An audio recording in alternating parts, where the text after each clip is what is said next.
Developing news from Washington and a showdown in the U.S. Senate. The Senate has voted now to move Judge Brett Kavanaugh's Supreme Court nomination to a final vote, and two key senators are paving the way for confirmation.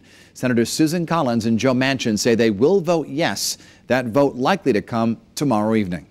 We must always remember that it is when passions are most inflamed that fairness is most in jeopardy.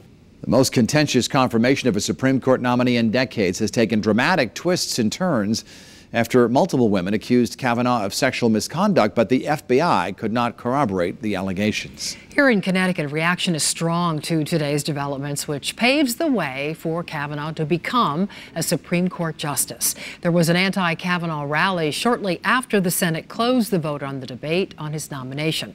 Our chief Capitol reporter Susan Raff is live at the state capitol in Hartford now with that part of the story. Susan?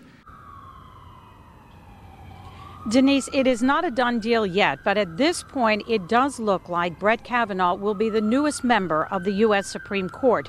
And Democratic leaders here in our state and many women's groups feel this is a bad choice. Most importantly today, we still believe Anita Hill and we believe Dr. Blasey Ford. On the steps of the federal courthouse in New Haven, women joined together to speak out against Brett Kavanaugh. To all those United States senators who will vote in favor of confirming a sexual predator to the highest court in the land, our daughters are watching. The concern for these women is that Kavanaugh will reverse some of the protections for women, especially the right to choose. Matt Corey, a Republican running for U.S. Senate, says Kavanaugh is well qualified.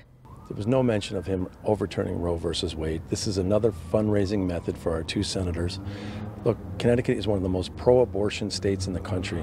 There's no threat to that. But that is not the way many women feel. Michelle Mechanic is an attorney who represented victims of sexual assault.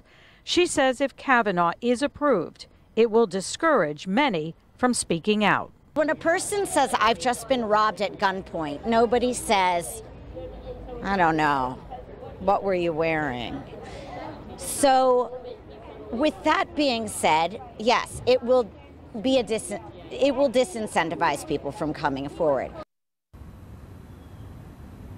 The official vote on the future of Brett Kavanaugh will be tomorrow.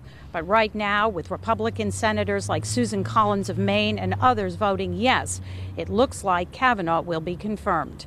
We're live at the state capitol in Hartford. Susan Raff, Channel 3 Eyewitness News.